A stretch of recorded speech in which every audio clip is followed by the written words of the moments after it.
I've showed you a couple of images there right at the beginning, and I can flash back to them right now. One of those, this one, is one that I took with my phone. It's a still life that I've set up.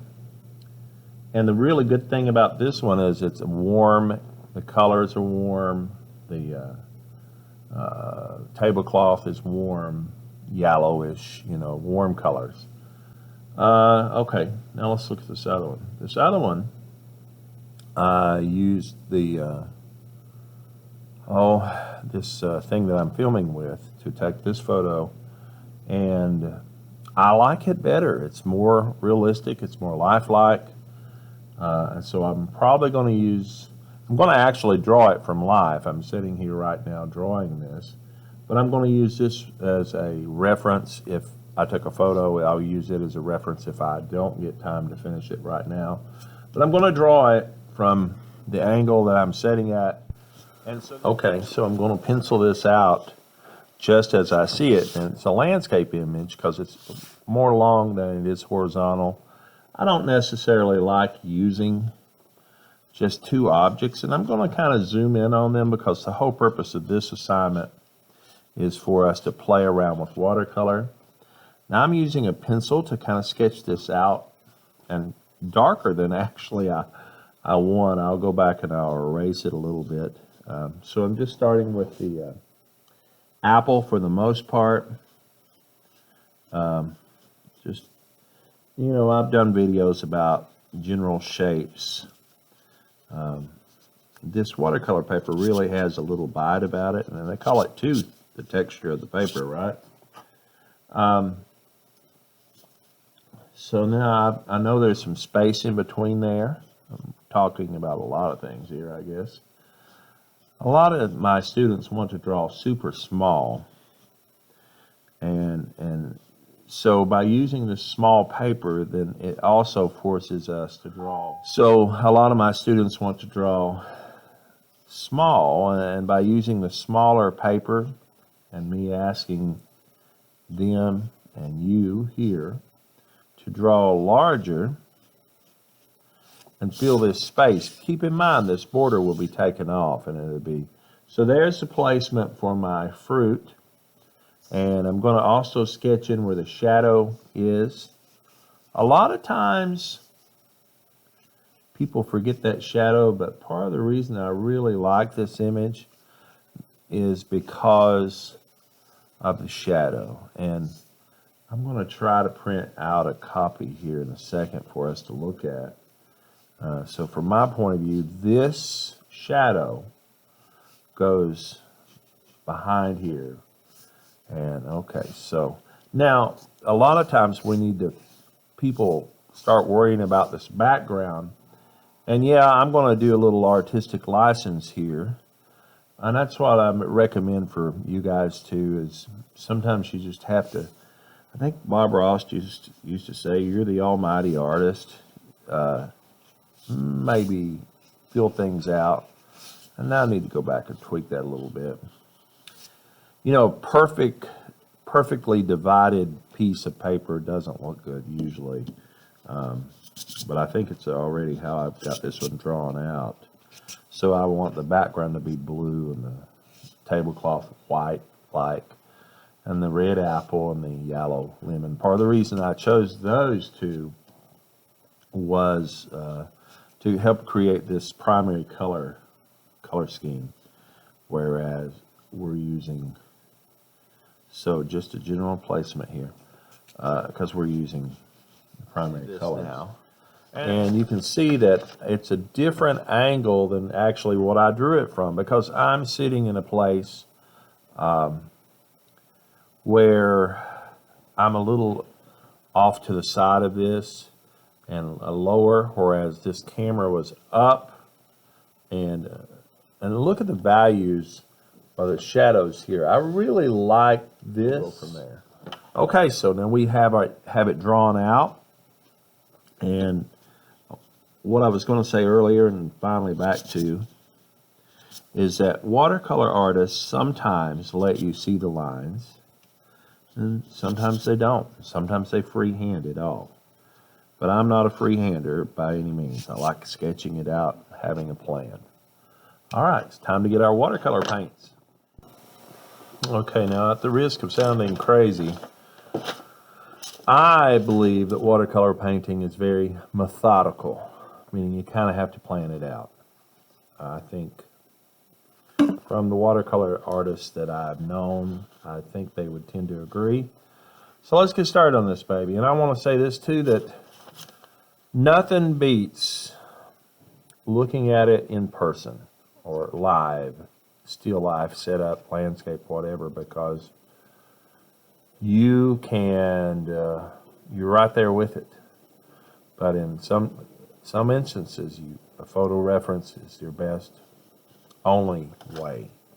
All right, so the first thing I'm going to do here is, like I said in a previous video, maybe step one, is I'm going to wet the colors I'm going to be using. I'm going to put a couple of drops on the yellow there, just a couple of drops, and I'll let that start saturating. And the red.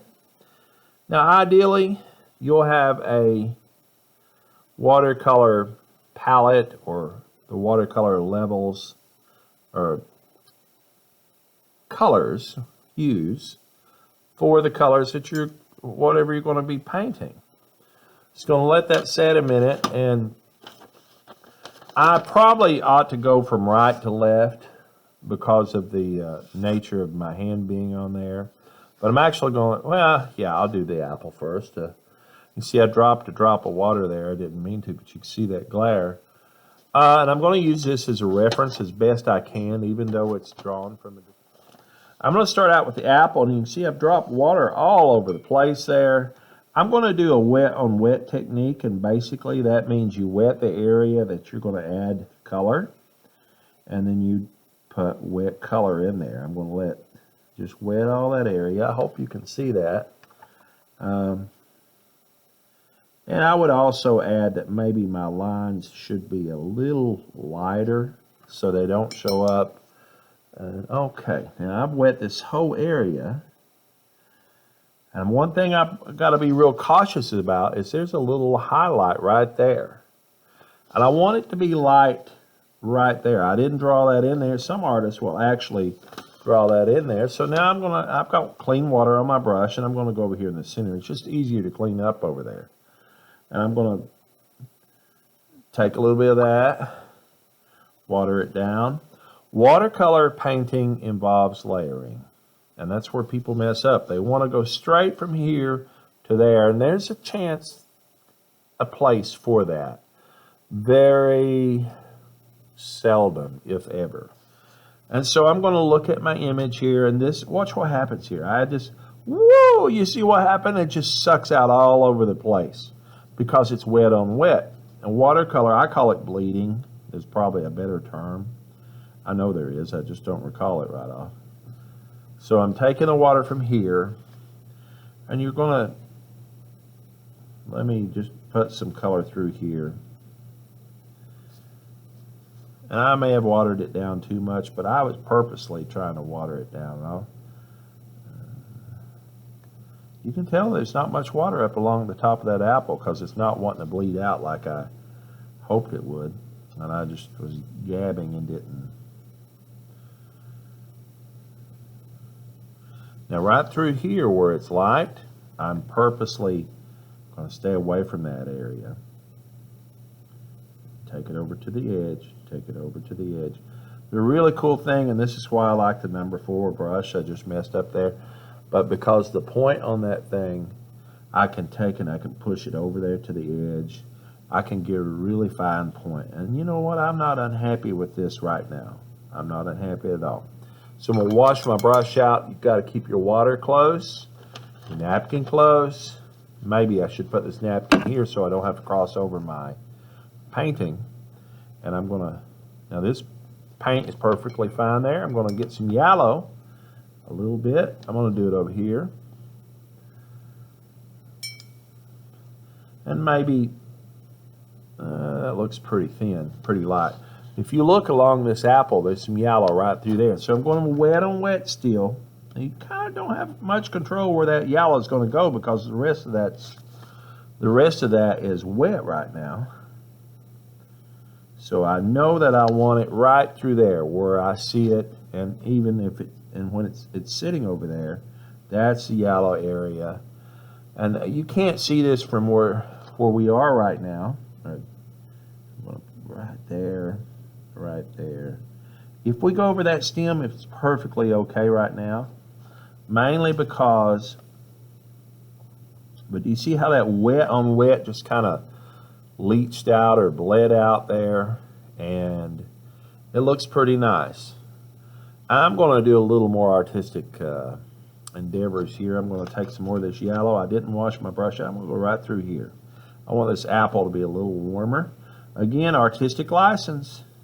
If you see the water puddling, and I do, I see it puddling through there, maybe you can go back in. That's a puddle. See that? I can pull it. I put a lot of water there. The paper's actually not performing the way I want it to. And now, wash my brush out, clean brush.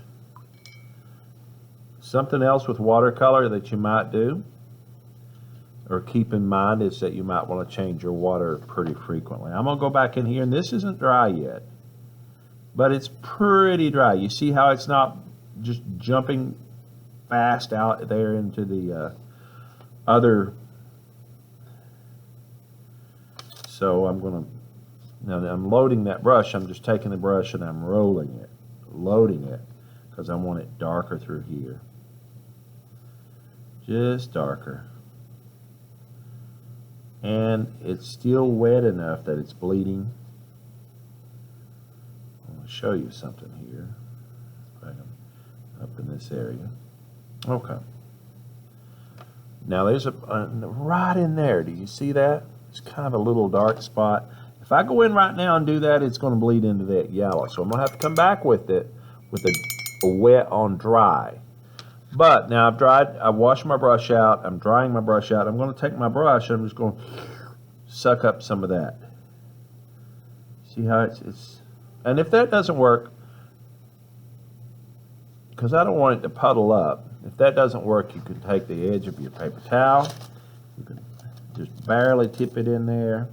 I know you can't see that, but it will suck that up right in that little dab. Maybe I don't want that to puddle there either.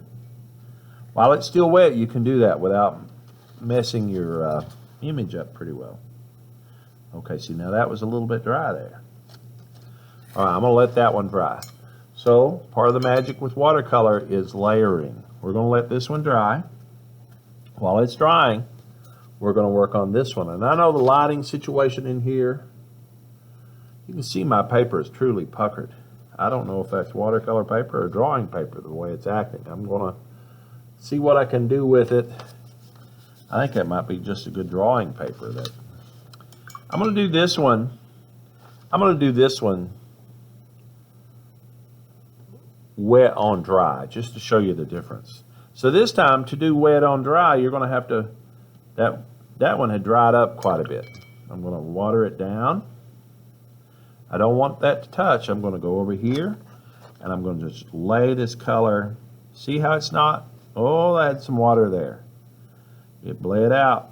I didn't know it. See how it's harder to cover up? I'm physically having to paint all that in there instead of letting it do its. It'll work for you. Now watch here what I'm going to do. I've just got some clean water here. See? I'm going to go over this area. That's the bad part. I used too much water at the beginning there while I go with that apple. I'm going to show you.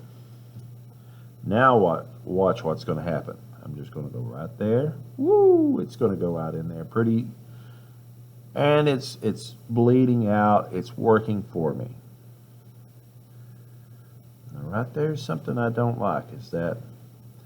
Now this particular lemon, there's a lighter spot there, and I might make it a little lighter than it is there. Or this image, because you don't see the glare like you do there, but you should always see like 5 values from light to dark, like the chiaroscuro technique, which I push. So I'm going to go back in here, just work over this. And something I'm going to do before it dries real good is I'm going to take my paper towel, I'm going to fold it to a point, and you can see this. I'm going to go right through there. I'm going to hold it there actually because I'm trying to suck that up, but also trying to dry the paper. See all that come up out of there? Now I got to tell you, anybody can do this, sort of like Bob Ross, you know. He says anybody can paint, and that's true, but it's going to take a little bit of effort. You know, you can't just jump straight into something without some effort. All right, so now I'm just adding a little bit more color here to my area. I'm going to go in here, and remember we started this one out dry on dry. I'm automatically going to just go in here, fill this in. If it doesn't run out there like I'm afraid it will, I'm looking at this as I'm painting. Where I see a darker yellow, I'm purposely putting a darker yellow. Right through there, I'm leaving it lighter right now. And I'm layering it right now. This is what I'm doing, even though it's not okay. All right. The good thing too, while we're working on this one, that one's drying. Now, through the magic of television in a minute, I'm going to stop filming, and I'm going to use a hairdryer to blow dry that one. You know, if you want a white spot right there, something you could do before you get it really dark is to take a wet paper towel or a damp paper towel. Look, I licked that, and then I went down there and picked a little bit of that up. That will work with most color, watercolor. It will lighten it. Now, after you get this paper stained, you're not really going to take that stain back out of the paper ever. You can make it lighter, but not. Okay, so now we've got this one going, we got this one going, and you know it's just driving me crazy how that paper is puckered. But it is what it is right now. Use what you got, right? So now watercolor, when it's dry, it will get a dull finish about it. Right now, it's still glossy, wet looking, because it is still wet, right? So pause. Okay, I'm back, and I don't know if you can see something that I did there. Maybe I did it before I left to dry it, or maybe I did it as I was drying it, leaning it. You see that little splash there? Had a little bit of water still, but how can I get that up right now? I'm going to take my brush with clean water. I'm just going to go over top of this, right up to that. Now that won't get it all the way up. While it's wet, I'm going to take a dry part of my paper towel. This won't work on a really dark, saturated hue or color. So here we go. We've got it laid out. We've already made this a little bit darker, but not as dark as that, right? We've made this a little bit darker, but not as dark as that. So that's where we're going to go right now. We're not worrying about the background right now. We could, but we're not going to at this point. So I'm going to go in here, and I'm going to actually do some dry brush, or wet on dry. So I'm picking this up. And actually, I like the idea of using some yellow in there. So see, this is why you have this lid. We're going to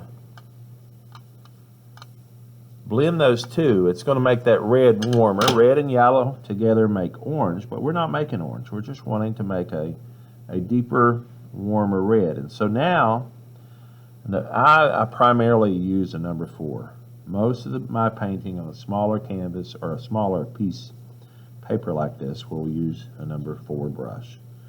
And I love these small number 4 brushes that are pointed. And I'm going to pick up more color here. I wet my brush a little bit. I stole it. I grabbed quite a bit this time.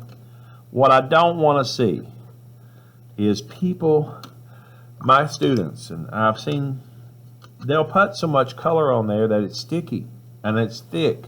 You want to layer it still. So we're still watering it down. and you're still going to go over this area. Right now, I'm using my reference, looking back at this. Everybody paints differently, guys, and I'm going to paint differently than Joe Smo or Bob Ross, and you're going to paint differently than me, and that's just how it is, and this is the way I do it. You kind of have to develop your own feel as you're painting. What I'm doing is keeping in mind what I'm looking at right here. Now, I'm looking at it as I paint. Maybe if I could get that on the screen for you guys. Keep in mind that I don't want to go over top of that. And we're going to add another little color in here in a minute to really pump that up, and to make that shadow even more dark. So, but I want to get most of the darkness from the red. Go along the edge here.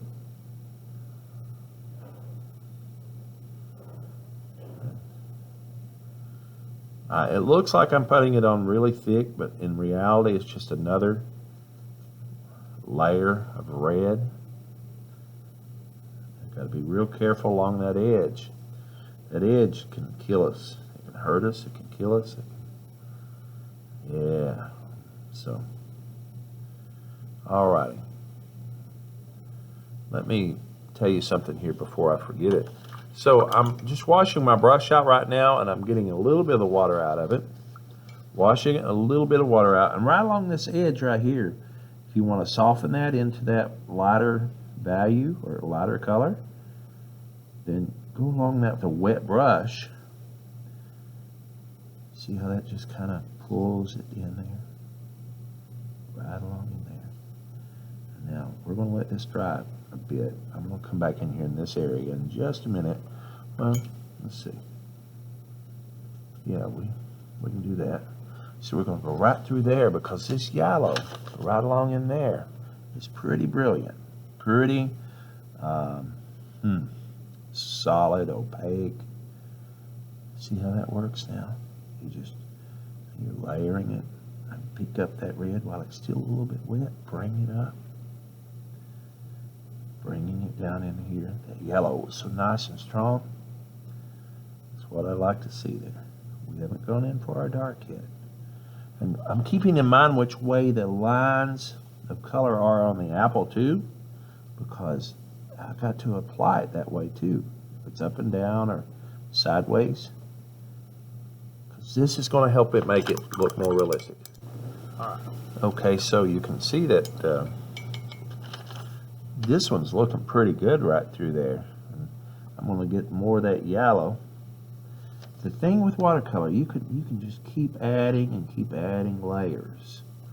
Watercolor can look three-dimensional. It can look realistic. I'm going to have to get a little more yellow out of there. Got to be careful. And so that's a pretty strong yellow this time. I'll go right through there. Dab it in there, dash it in there. Donner, listen, and pull that all the way down there. Right. So time has gone by here while this is dried. So much time that even the paint over here in my tray has dried. But I want to use this as an example of something that I learned a long time ago. My teacher told me that watercolor never dries. I thought, that's crazy. It's stupid. This is dry. I can touch it. But what she was talking about, and see, that's dry. You re-wet it. It's back to life. It's not dry. So keep that in mind, because if you drop water on this, even if it's dry, it's going to ruin it. Or if you get another, if you hold it. An example would be taking this out in the rain, because it's pouring the rain out, and so right now I'm just picking up some of this color. I'm going to go back over here, and I'm going to look right here around this edge very precisely. This time I'm not going to just going along that edge. Right through there is kind of dark. And I put enough water in it where it will bleed a little bit or where it will run out, but also retain that red. Okay? And I'm going up and down in this apple like that. Now my painting will not be exactly like the image I'm looking at. Your painting will never be. Well, maybe yours will be, but I'm not that good. I'm going to go over this. So right here I'm looking there, that little reflected light comes up. So you, right there. Alrighty. I'm going to let this dry, and I'm going to go over here. I'm going to work on this here for a little bit. Now my yellow has, I'm putting a clean drop of water in there. Check your water out ever so often. I'm going to look down there, see how that's murky. And truthfully, if I was using very much color, I would be switching that. And it might make it for a little bit. I'm going to, so I've got more yellow on my brush. I'm going to go right here and look at this. The really cool thing about these pan colors is that they are very, you can see that almost out of the pan. Now that's pretty thick, maybe too thick. Taking a little bit, I'm just going to, I don't want it sticky. I don't want it looking like it's straight out of that pan, because that's not professional. It doesn't look good. I'm going to go put this color. The yellow out of that pan is what I was getting ready to talk about. Is very much a lemon yellow, my opinion. So you don't really have to add too much with it. I'm going right around through here. And I don't know if you can tell what I'm looking at here. I'm purposely leaving this little light spot there. You know, if you looked at the lemon up close, it probably had little dimples all over it. Picking up some more yellow. I'm going to go right up to the edge here. See that little yellow spot right there? Maybe too much. Maybe too much, but okay. Washing my brush out. Wiping the water out of there a little bit, because I'm going to go right through here and soften that edge. Right through there. Okie dokie. So now, I'm going to let this dry for a second or two, and let that dry for a second or two. And we're going to, while that's drying, I want to point out something to you. So this color, this red right through here, okay? That's a very deep, almost a purpley red. Beyond, and let me see if I can get that apple real quick. This might be sort of the angle that I was looking at there. You can see this yellow here. That's what I was trying to see, how those little lines of color go this way. Now this is a fake apple, and because the lighting situation is a little bit different than here that we're painting. But I want you to see those little lines that go up and down. You couldn't really see that in the photo. But this is just beyond red. I mean, if you look at that red and the red that's in our pan, it's darker. So here's our red. It's pretty close, but it's still, this is still darker. So there's a couple ways you can go about making this darker, making the red that you need here. You're going to add a little bit of blue, and that'll turn it a purpley flavor, right? Red and blue make purple. Or you can add a little bit of green. Green will make this red duller, and it appears darker. So, you know, I think I'm going to try the green aspect of it first. You got to be real careful about adding green, because when you're adding green to red, you're mixing a complement. When you mix a complement, you can make brown, or you can make it black, or a dark color, a neutral color. So I got to wet my red again, because it's been a little bit since I wet it. I'm going to let that set for just a second. I'm going to wet my green now, because I haven't used green. I'm going to wet some purple too, because I haven't used purple, and I might play around with that purple and see what happens. I'm going to do it right here in the lid. So I'm going to get some red right there. I'm not going to water that down much more than that. Wash my brush out. Pick up a little bit of green, just a smidge. Watch here what happens. You can see how that went from that to that darker. It almost looks purpley too, right? Let's go over here now, experiment. I'm going to get some of that red again. You know, every time I use this, wash my brush out, I think of Bob Ross. Beat the devil out of it, right? So I'm going to pick up a little bit of purple, hopefully. Oh, I might have got too much. Let me wash that out. I come up to the top part of my cup, and I kind of bang that water out of it, so to speak, even though it's still a wet bristle. I picked up a lot again. Maybe too much. And so I just clean that out. And so, see, I cleaned it out. Now I have this red, and I have a purpley kind of red. I have a red with a... I like both those colors, and both of them would work fine. So I'm gonna grab this one first, and I'm just gonna go in here. And this is what I mentioned earlier. I'm gonna go in here where I see these dark colors, especially on the right side of this apple. I'm gonna add that. See, now that one's one with a little bit of green in it. Filling that in.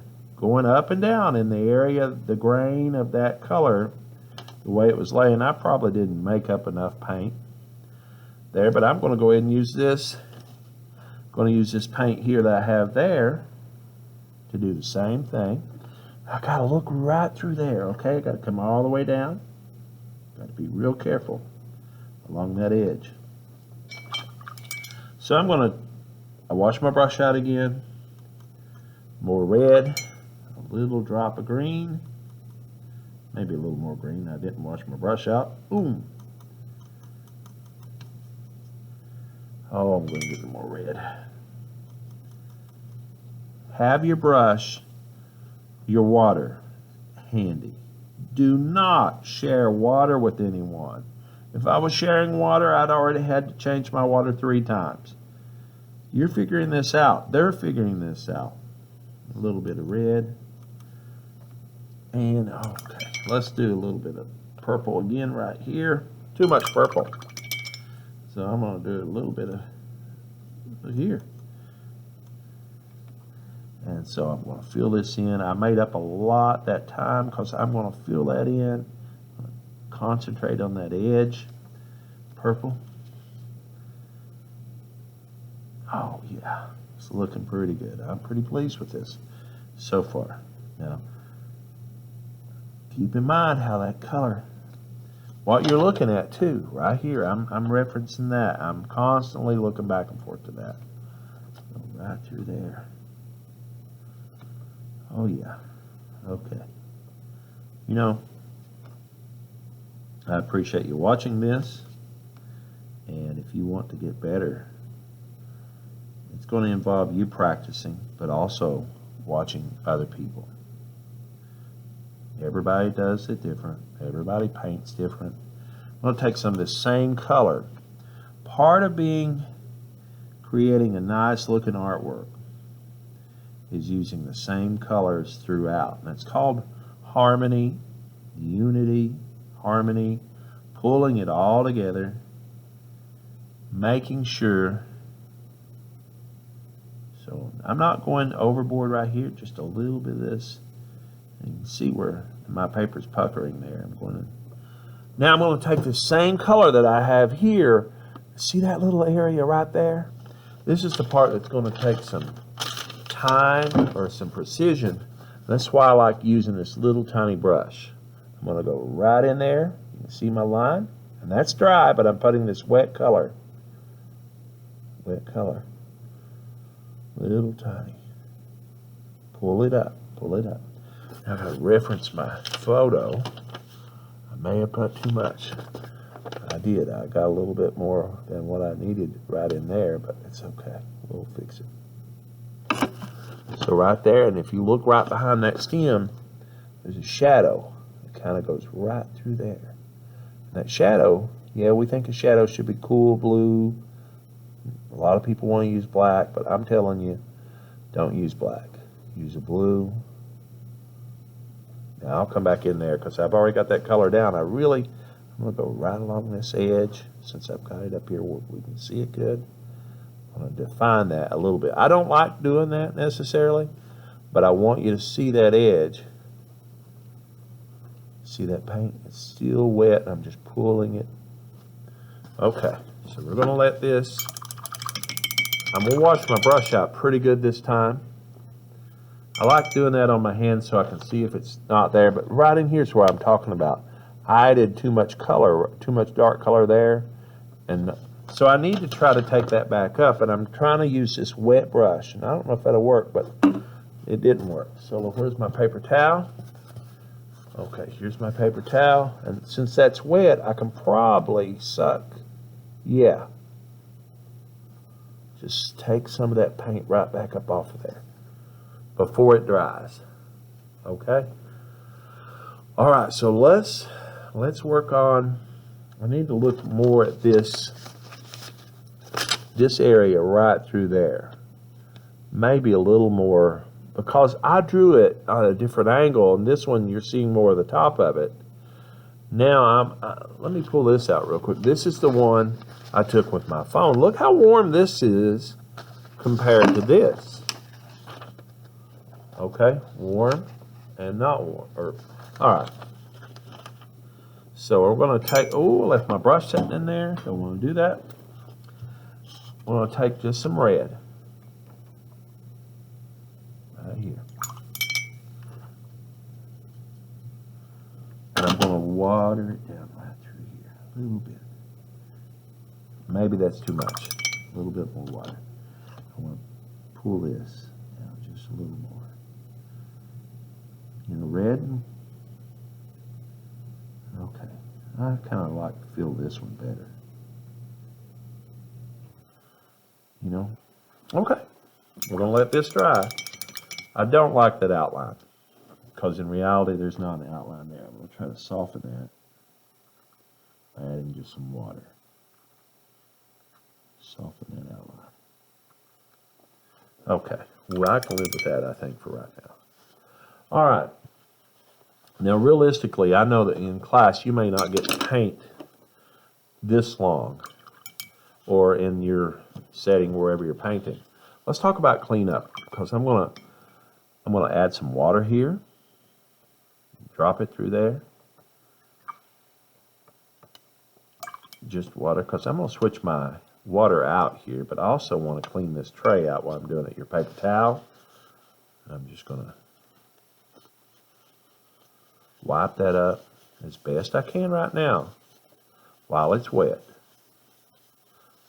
And a lot of times people don't do this. So now that tray still has a little kind of tint about it, but so I'm going to clean this up. That's just, I could probably re-wet this a little bit, get more up.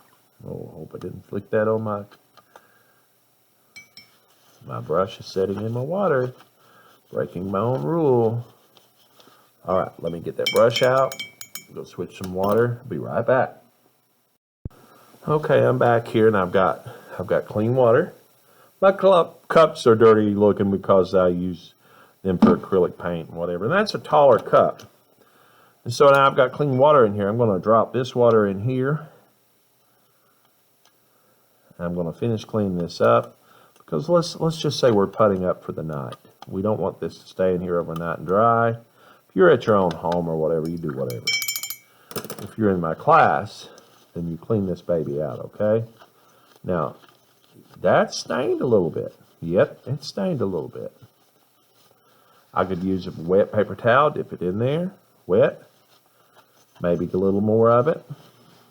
Do not ever stick this thing under the faucet. There might come a time when you take this out and clean this. Hopefully not, because if you're neat, you're cleaning up as you go, you won't have to worry about that. You can switch this out, get a new pan. All right. So now, let's get back on this lemon before we stop today. So this lemon, look at here, the lemon. So we've got a shadow on this side, right? So that shadow looks brown-like from just looking at it and looking on our camera here, it looks brown-like. We've got a brown in our tray. We could mix brown with a yellow. That would work. Or what's the opposite of yellow? Think about the color wheel. Directly across from yellow is purple or violet. So if you mix purple and yellow, you will get a brown-like color. We don't want to do it very much. Just like we did with the red and green, to get a darker green, we can do the same thing with yellow. We can mix purple and get a duller yellow, or it appears to be darker. Or we can add a little bit of brown this time. We don't want to add blue because it's going to turn to green. Blue and green are not complements. So now look, here's our yellow. I'm going to do it here this time. And remember, I like that yellow because it's very close to that lemon already. You can hear me hitting my cup. And so now I'm going to get a little bit of purple. We didn't wet our... Yeah, we had purple, didn't we? Oh, no, we had blue. Okay, so let's wet this purple. No, I think we used purple. We did. Yeah, okay, so we're going to take a little bit, mix it right there. I got too much. Let me get a little more yellow. Watch what happens. There we go. It's kind of a brown-like color, right? When we put that, I'm going to let that, wash that out. I'm going to take this yellow and do it right here too. I grabbed quite a bit there.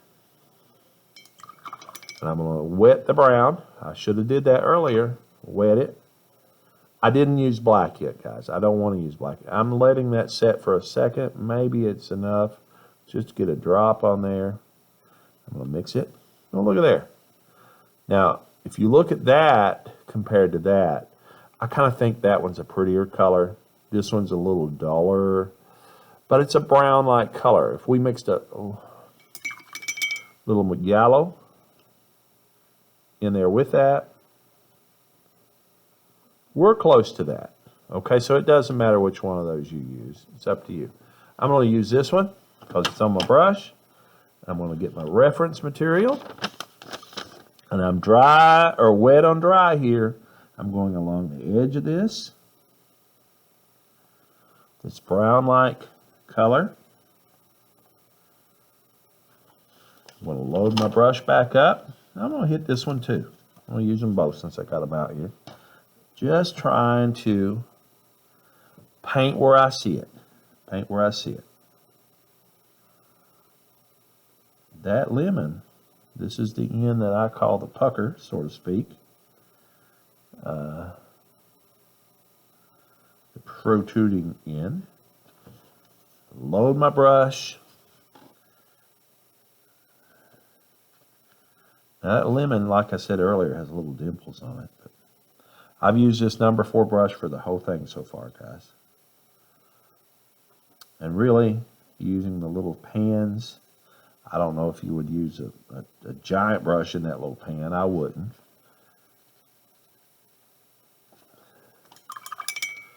So look, if you look through there, there's some like dimensional color through there. Maybe what I'll do, take this color, and I'm going to do like a broad brush, a little bit, maybe too much, right through there. You see that? I'm going to rinse that out, grab a little yellow, soften that a little bit. And that might be actually too much. Wash this out, let my brush out of the water. I'm going to use my paper towel to steal some of that color back up, just a little. If I go press around there too much, it's going to take all the way down to the white from the beginning. And we don't want that, even though it'll be kind of fixing our problem. Now I just have a plain brush, and I'm going to take, basically it boils down to me, you have to figure out how you do it. I've always said that. Right along this edge, right there, is a little reflected light. See how light that is compared to this area? How, and then the dark from the shadow. So you have highlight, you have light, you have shadow, you have reflected light, and you have cast shadow. So how am I going to get that there? First, I'm going to get some yellow, straight yellow. I'm going to go back in here, this area, just adding a little more yellow around it. Putting yellow in there. I'm going to just some water now, softening this. Softening that. I got to let that dry a little bit because I don't want to come in there. Let it dry, let it dry. Part where I should be getting the hairdryer, right? Let me take a little bit of this, go right along this edge.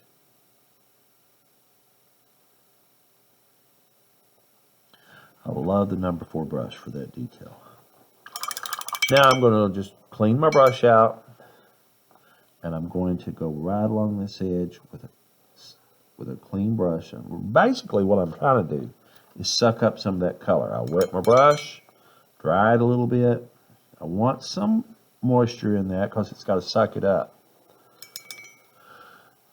Right along that edge, suck that up. Now the other thing that you can do is take your paper towel, and the area I just wet, you can push it down there, push it down, push it down, push it down. You're picking up some of that color. Now let's see what this looks like without all that reflected light on there. That lemon, I'm not happy with that at all right there for some reason. Not happy at all. But we're good for right now. Let it dry for a second. Some time has gone by here, and this has dried really good. And my paint has. I'm going to take just a clean brush, go right along that edge, because in this image, well, a clean wet brush, right through there. See that? And maybe I'm doing it too much. I'm going to go back over this area a little bit with a little more of that brown yellow color, and let's go from there.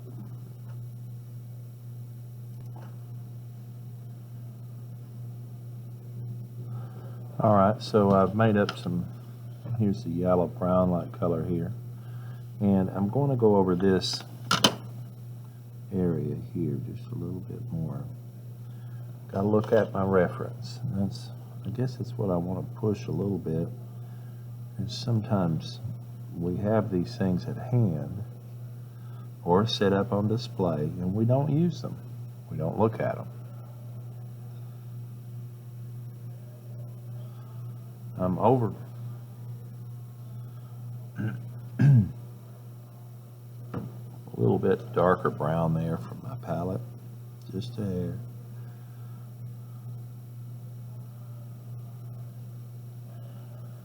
There's a point. Okay, this edge. I'm going to let that dry a little bit. Okay, so now I'm going to actually start working on the shadow area here. Before I do that, I forgot. So here's our lemon that we're painting. Of course, it's a fake fruit too.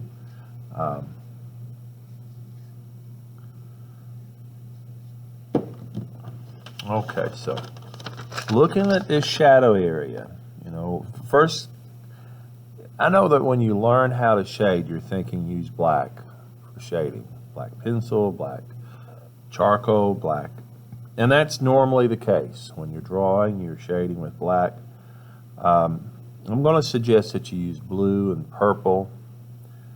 Maybe even a little black if you choose to do so. So what I'm trying to do is just look at this shadow here. And if you look through there, there's several different little colors or values of a color. So I definitely see some blues. I see maybe a watered down black, okay? Right underneath that apple, right underneath this lemon is where the cast shadow is the darkest. So you have the cast shadow here. Here's the light up in this area. That's why it's light here and the shadow's always opposite. So let's go in here and let's try to develop this shadow color. It might be a good idea to clean your palette out here because I like using that big space in the middle to do most of my mixing, as you can probably tell.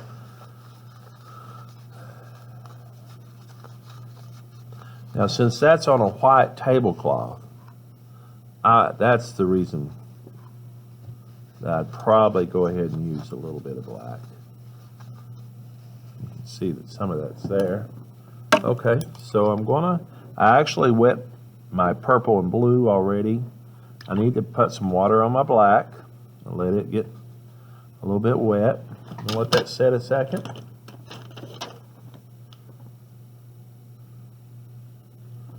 And all right, so we're gonna, if you use any of this black, water it down big time, okay? I'm gonna do it right here because it'll go a long ways. You can see that also your water will need change frequently when using darker colors or darker values because they're high in intensity. You see, the black's behaving different than the other colors, or it seems to be. I don't know why. Let's do it here. Yeah. All right. Some black. I'm also going to do a little bit of blue in there. Wash that out in between. I don't want to contaminate my paint color. You don't even see that blue, do you? Yeah. Now you can see that blue and black. I'm also going to pick up just a drop of the purple. Now, you're going to have to feel this out and figure it out yourself. See that purple? Awesome. That purple did better than the blue. Getting a little bit more of that blue. Okay, so I've got some blue on there. I've got purple. I've got a little bit of black. And I'm going to do this. Well, there'd be two or three different ways. Two ways for sure you could do those shadows. Let me show you the wet on wet and then the dry on wet on dry. So my water is probably already diluted. Now you got to be super careful here too. See, no, my water is still pretty good. It's got a little flavor or color about it. Going right through there. The thing, and I should have told you this very early on, but I forgot it. The thing with watercolor is if you have one area next to another area, I did mention bleeding. If this is wet or that's wet and you're wetting it here, then this will bleed into that or that into that. So now I've got that wet and I'm just going to pick up some of this darker blue, black, maybe a little bit purple, and I'm going to go right through there, right next to it. Watch here, what's going to happen. See that? See, it's bleeding out. Bleeding out. And that's really what you want. Right through here, I don't know if I wet that area, and that's okay, because I actually want it a little, very detailed through there. And so I can come over here, just let this water come out of my brush. Let the water come out of my brush. My paper puckered, it's so wet. We'll see what happens here. Let that kind of set and dry a little bit right up next to that lemon. Now, we're going to do this other one. That was wet in wet because we put wet paint into wet paint. This one, let's do it, and we're going to have to come back to that. Let's do this one wet on dry. So, and you can see my drawing is a little different than my reference image because I drew it from life. And I'm using the reference image because I had to move the life drawing. So the shadows are going to be pretty close. This is the artistic license thing. So you can see what's happening here. See how that's going on, and it's not going out and about like it did earlier. I wish I'd took a photo from my angle that I drew it from, but I didn't. This one, I actually like that. Now, I'm going to dry my brush a little bit. Watch here, I'm going to just pull this up. Well, should suck some of that up. I don't want it, I'm just transferring. I'm going to go back over that. That's a little darker than I want. What I would recommend even is just playing around. Get a little bit of paper towel, see if you can see this. Barely. If you do that while it's wet, just barely touch that water, it'll suck up all that extra. That's all I'm trying to do. Suck up that extra. Okay. Now there's a time and place for both techniques. We're going to let that dry a little bit. While that's drying, finally, I'm going to get a larger brush. So, why? What? A larger brush? And I don't know what happened to my medium-sized brush, but I've got this one laying here. Oh, here it is. So here's my larger brush. I don't know what number that is. It's probably it's a 1/2 inch wide. So I'm just going to use this water. Well, I need to see if it's clear. Okay. And I'm going to go over the background here. Now that stem right there, I'm going to just plain water here, guys. Got to be real careful. You're using a bigger brush this time because you've got a bigger area. I'm going to go around that stem as best I can. And what do you think I'm going to do here? I'm going to do the wet on wet technique. That's right. Good question. Or good answer, guys. I'm just wetting this. I've got something on my paper there. And remember, this must not be a good quality paper. There's some yellow there where I messed up yesterday. I probably should have tried to get that off there, but I didn't. So I just went around that. Now our background here is a kind of like a royal blue, and it's really hard to, this is look at that color there compared to the one. And I like this color better than I do this color. It's the same color. So we're going to make up a royal blue. Now our blue is already wet. And what I'm going to do, actually, I've only got one clean pan here. I'm going to, oh, my water is getting dark.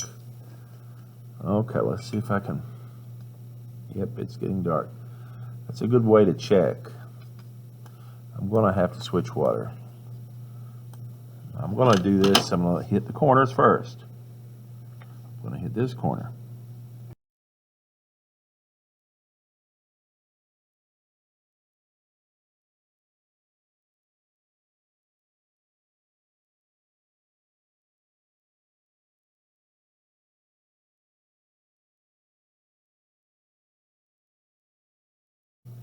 I'm going to bring it real close to the fruit, right through here. See now, I've got most of the color out on the corners.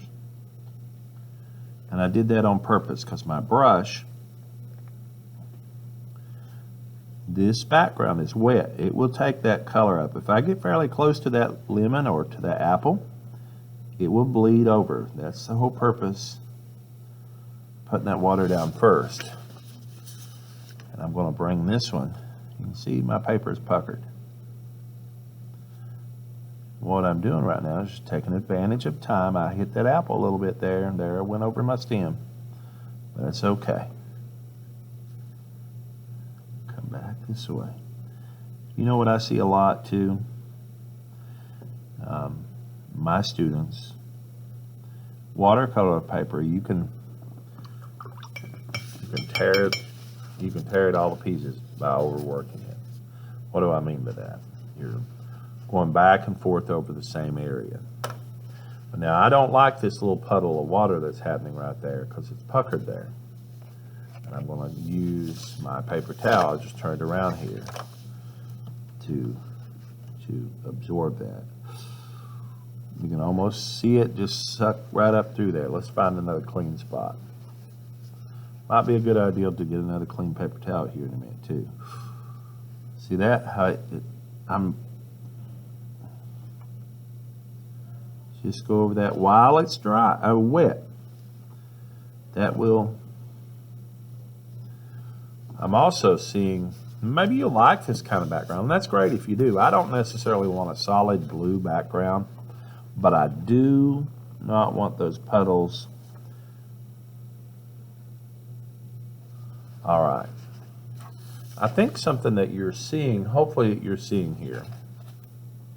If I hold this up very far, it's going to run down.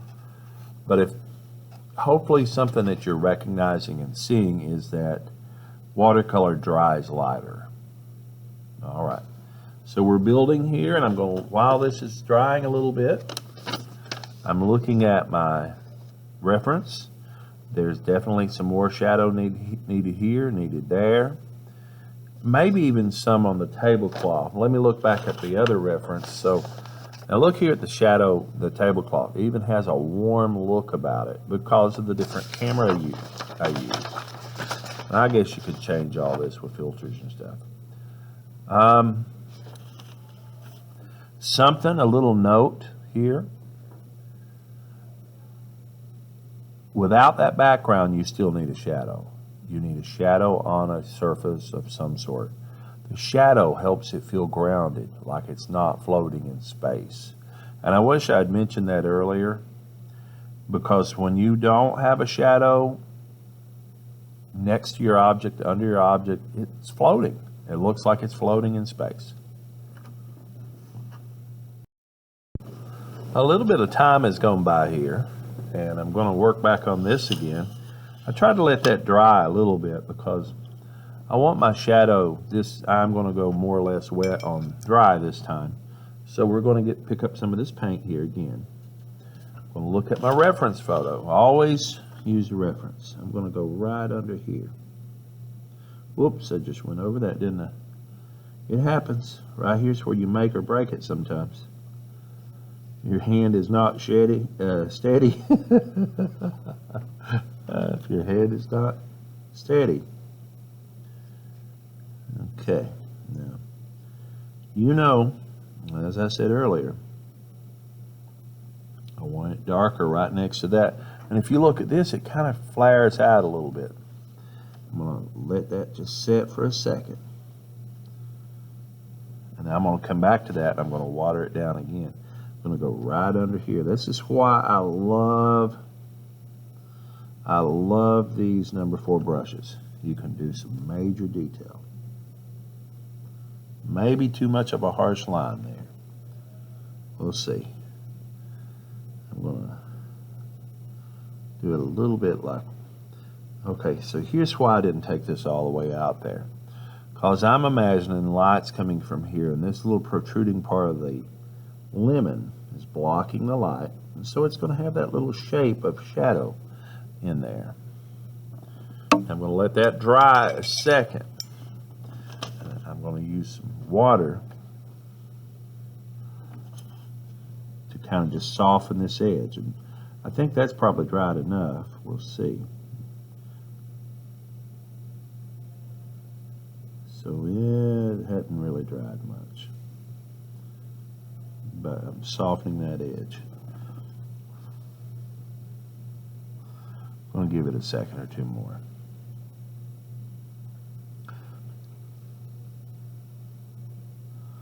This little pool of water right here, if I can pull it back this way, because I want that darker right through there, right through there. Okay, let's give her a second here on pause. Let's see what this does now. I've got a little bit of water on my brush, just a drop. And I'm going to go right along that edge there because I just want that a little softer. See if I can fan that out. Maybe a little bit more. I'm always, here we go, a little softer. Now, something I'm noticing here is I don't really see a blue tint in here. I'm going to pick up a little bit of blue here, and it's still wet, watering it down just a little bit. I'm going to a little more water on this. I'm going to go right through here because that's where I see that blue, and I'm going to fan that out. I hope it's not too powerful and it ruins my... I can come back to it just a little bit right through there. I want that blue flavor.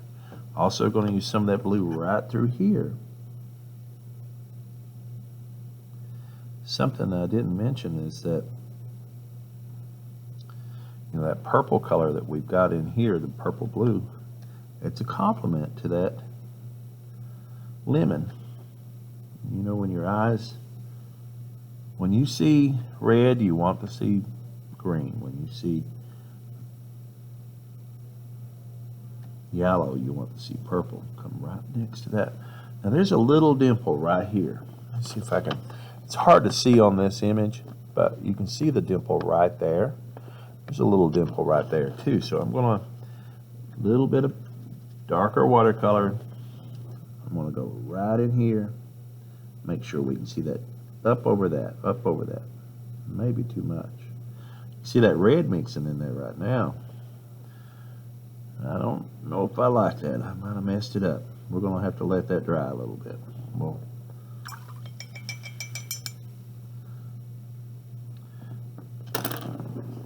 while that's drying, I'm going to work up here on my stem. So I'm going to take the brown, I've already got water in it. I'm going to, see there, it's awesome. A little bit of, we want that brown to be a little dark at first, especially on the right hand side, because the light is on the left. A little bit of black that's already there on my tray. Now the brown is watered down. And so now this is the part, if this is wet, you don't want to lay your hand on it. There's all kinds of ways you can cheat at this, but so you can see it here, I'm going to just take and hold my hand up with my other hand, like this, and I'm going to follow this. Oh man, that's very strong.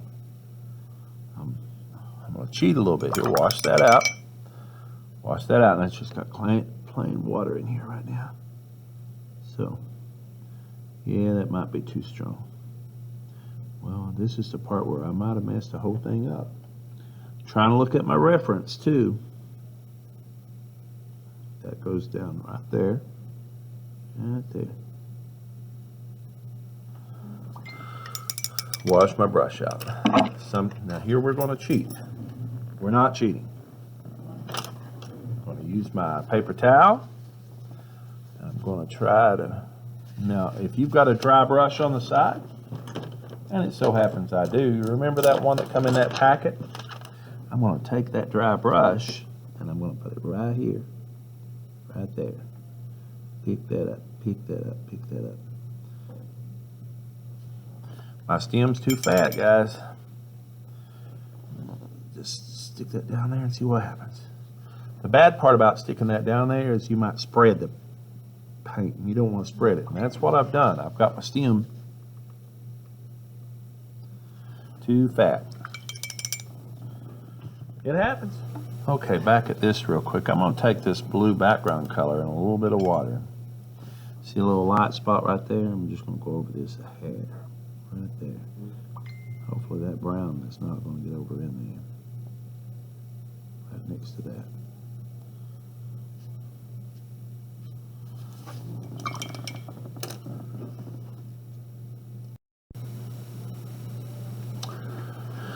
Okay, I'm going to try to fix this stem thing, guys. So here in my palette is this blue color that I've had earlier.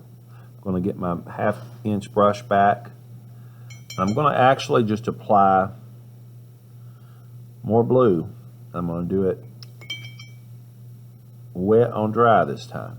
And I'm going to actually, or what I'm going to try to do is put it on fairly thick or a darker layer. And I'm going to try to create this darker value here and maybe clean up around that stem like it is here where you can see the stem. I don't know if that'll fix it on the apple part, but it'll definitely fix it on the contrast part. My paper is puckered so bad it's coming up off my table, or cardboard. So we're going to go here, be really careful going around that apple. So I might have it watered down. Okay, so we may have to go several layers with this. Need a little more blue in my palette. Again, you don't want to put it on so thick that it's sticky. You just want it darker. Right next to that. Actually,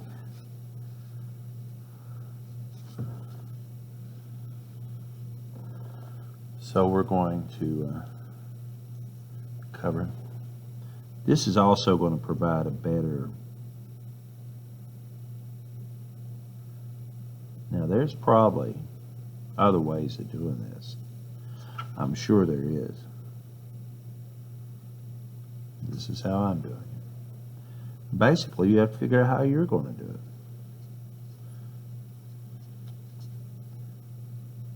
This is my way. And if it... Everybody borrows from everybody when it comes to learning. There used to be a thing about we steal from other teachers, or we steal from other presenters. We borrow. We use their way.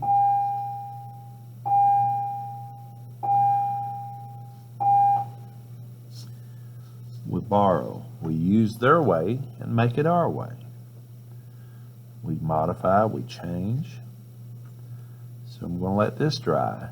So there's another layer here. And actually that looks better, a little darker like that, right? While that background is drying, I'm going to see that brush. I actually have clean water in there, or it's supposed to be clean water, but it's still got some of that blue in there. Brushes. So I'm going to go look at my reference photo real quick. So you can see this like little dab of, I call it shadow, but uneven right here. I'm going to work on some stuff through here, and this is the artistic license part. Sometimes you just have to go for it. Now I want to use this color that I have here, and it's dried up for the most part, but I'm going to wet it a little bit. Remember I said in another part of this video is that you want to use the same colors throughout. And I'm going to just do a little bit, water down to the extreme. I'm doing this to add a little bit of surface value. And I'm not going to take it up there all the way. That will dry extremely light. I've seen and I've had, when this dries back here, I'll hit that little area there. This is just going to add some interest. Now that little red spot there from that apple, I need to try to see if I can get that out of there. Remember my clean brush while ago, or dry brush? Getting it wet, drying a little bit. It's got a little bit of moisture on it. I'm going right through there and wet that, wet that, wet that, wet that. Now let's use our paper towel and see what we can do. My paper towel is going to have to be changed. Make a little point on it, stick it right there. Sometimes it works, sometimes it doesn't. At this point, I'm also looking for just areas around that might need cleaned up a little bit. I'm going to come in back to this area a little bit and clean up that edge a little bit. Bring it out just a hair. That's watered down quite a bit. It'll dry real light. And I guess that's the thing to remember. The more you water it down, the lighter it's going to get. Bring that all the way over.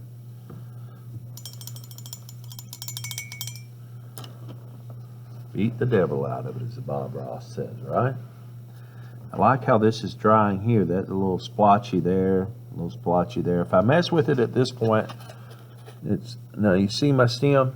I'm not at all happy with that. Not at all happy with that. Now they make a certain,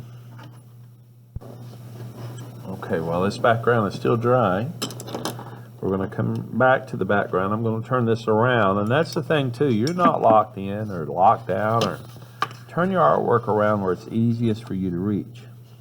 I'm going to get some blue on my detail brush, and I'm going to go in here to this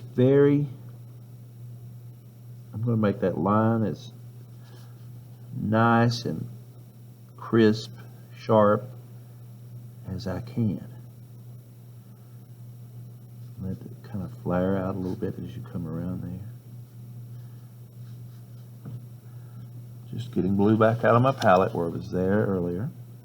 And I'm going to go right there, right next to this line. You notice how that kind of as I don't want it to be a harsh line. I just want the edge between the table and the background, that edge or that line that creates that edge, be nice and clear and sharp.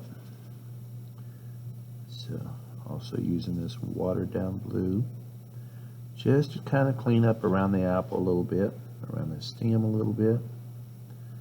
If you do too much of this, it's gonna show up as a spot or a splotch, and you don't want that. But you can do it very light layers many times and correct it. So as I go, I'm going over that apple a little bit right there because I want to clean this up.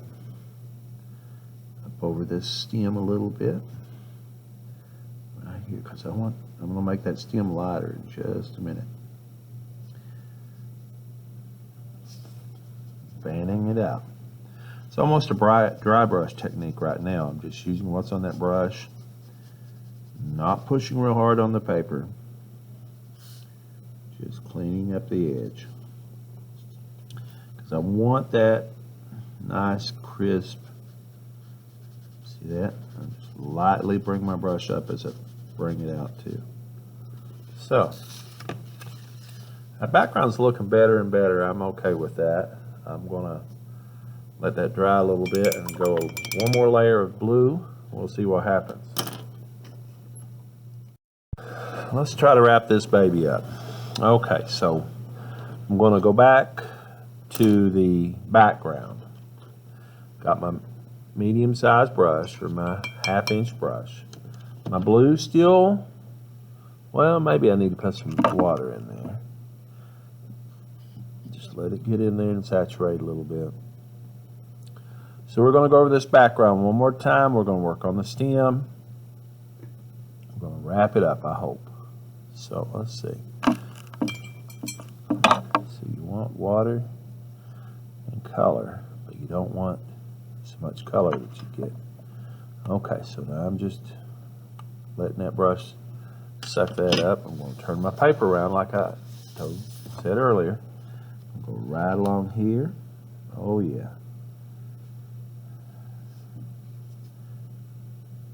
I'm going to pull it up because I kind of want it darker now after right next to the table and next to the objects. We can let it get lighter toward the top. Still vignette style, just kind of lighter toward the top. A little bit of, again, this is why you call it layering, because you're building. If you are doing this and you see that your paper is getting these little tiny balls on it, then you're overworking your paper. And that happens quite often.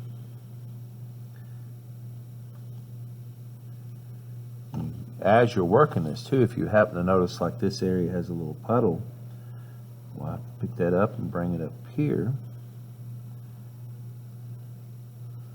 I'm not really even touching that top area. Maybe I'll go and leave the corners this time a little lighter. And we'll just go all the way. I'll let that dry.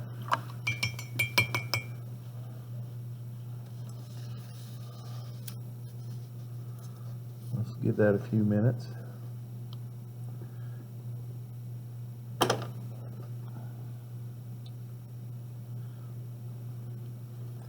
I see something here. Back to my little brush, picking up some of that blue from my palette again. You see right here, I didn't go close enough to that. I'm going to go take that little brush, really right around next to that. I love how you can take that little brush and just scoot it up next to it. You can just take a gentle touch here. Same for this apple here. While it's still wet, just push up next to that. Now right there, I messed up. See that?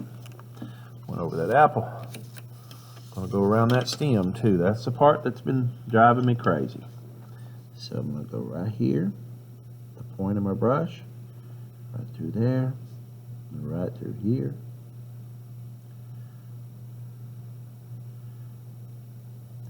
Because that's watered down pretty good, it's gonna feather out. I'm not gonna see. Okay. And we're gonna let her dry. We are getting close here. Just realized though what's making my paper pucker so bad. That's the fact that I've been using the hairdryer to dry it a little bit.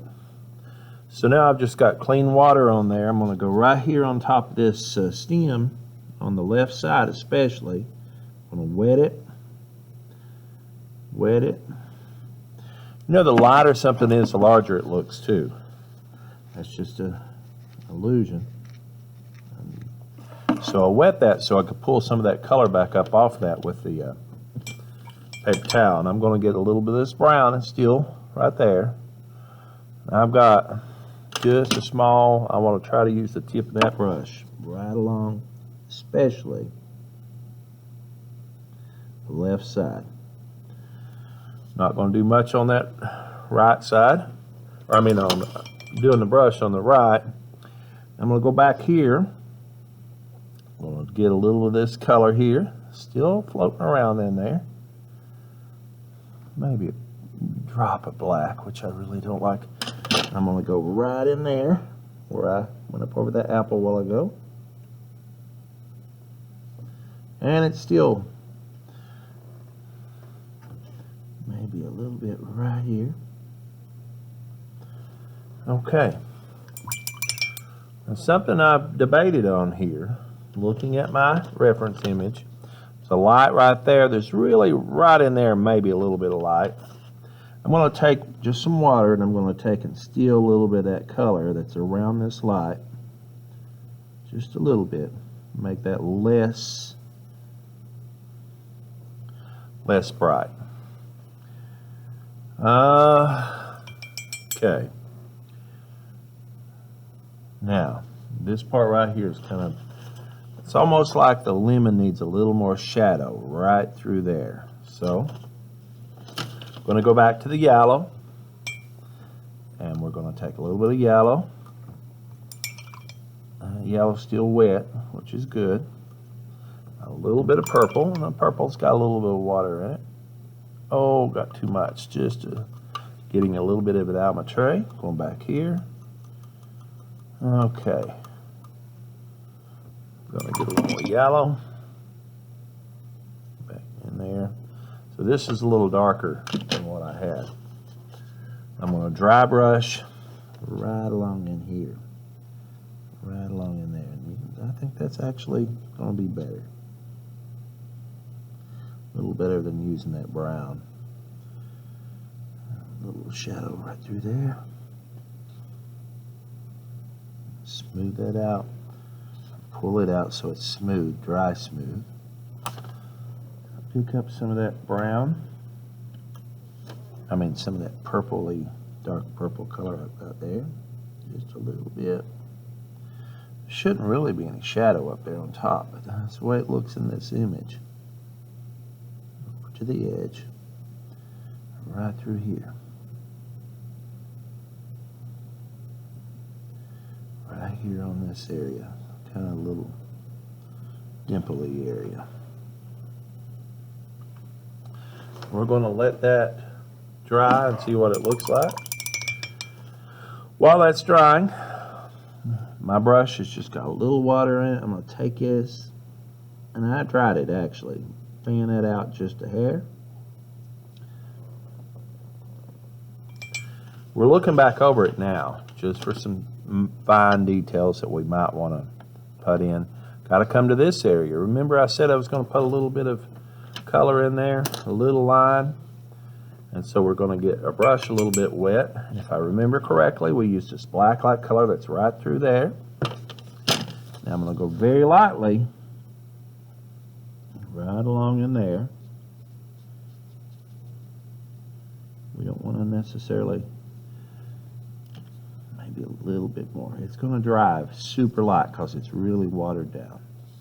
Something else that I maybe should point out here, you're doing these brush strokes like almost a horizontal diagonal. And it's going to leave, you're going to, things that are flat, water for example, because it levels itself out. We look for horizontal lines or horizontal shapes, and that fools us or tricks us into believing. And I might have put too much in there. We'll just see when it dries. Looking back over this thing here, there's a friend of mine, Jerry Yarnell. He's an artist at some KUT. Actually, he's not a friend, but he's a pretty good guy, I believe, a great artist. He says you can piddle, putter, and play a painting to death, and that's true. I'm about there. So I keep noticing things like this little area here I'm not real happy with. That area I'm not happy with. But this is a demonstration, and we're finished for now. I would actually maybe even try to go back here and erase a little bit of this color here to make that a little lighter there. So it's at the point where we sign our work. I get so aggravated when students will write their name here, here, here, here, all over it, gigantic, and it takes away from your image. Your name definitely needs to be on there, your signature, however you sign your work. But you should have to look for the signature. Don't destroy the image with your signature. We want to know who painted it. You want your name on it. So I'm gonna get some of this purpley blue-like color. You don't want it to overpower. You want it to complement. If you think back to Bob Ross, you see him sign it at the end. He usually uses like a red. Most of the time, I believe he does. And if you think about it, he's got a lot of green in his paintings. Red and green are complements. But he never lets his name become the most prominent thing. I kind of want to sign it in here, but I think this is going to be too dark. And so you could test that out. So if I water it down too much, you won't be able to see it either. So I'm going to use, I just loaded my brush by rolling it in that, and I'm going to go right here, and I'm going to put Shep very carefully. S-H-E-P.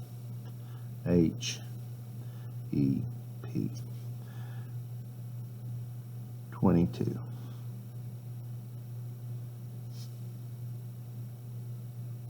We're going to let this dry pretty good, and we're going to take the tape off.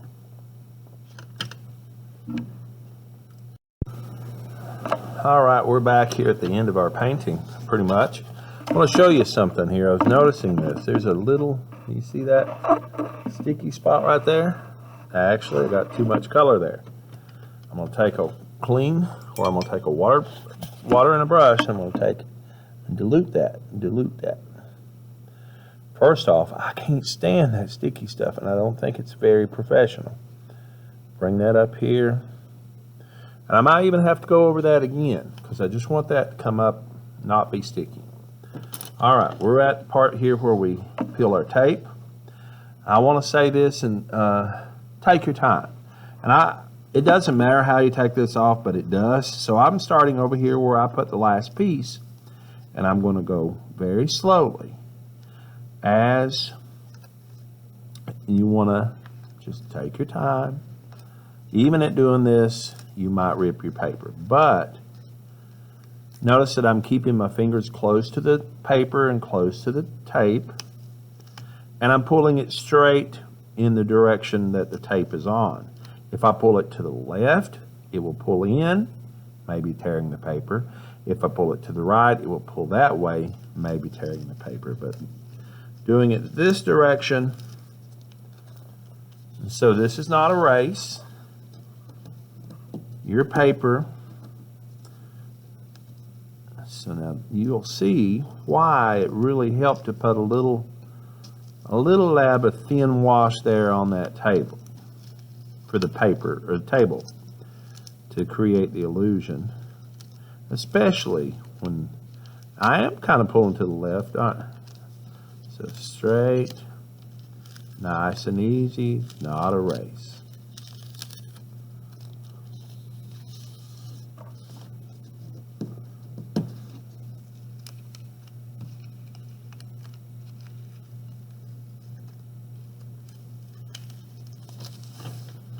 you leave the tape on here more than a couple of days, it will be difficult to get off.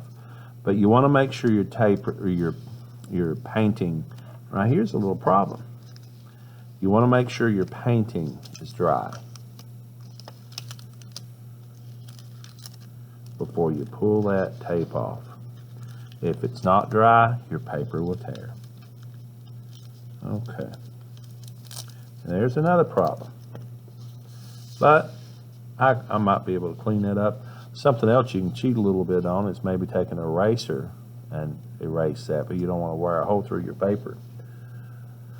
There and there, I'm not going to wet it. I don't want to dilute that. I might take a clean wet paper towel and try to get that off of there. Let's just see what happens here. Yep.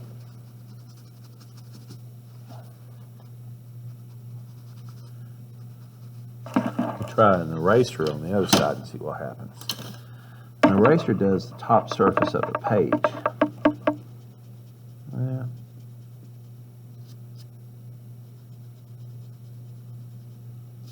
All right.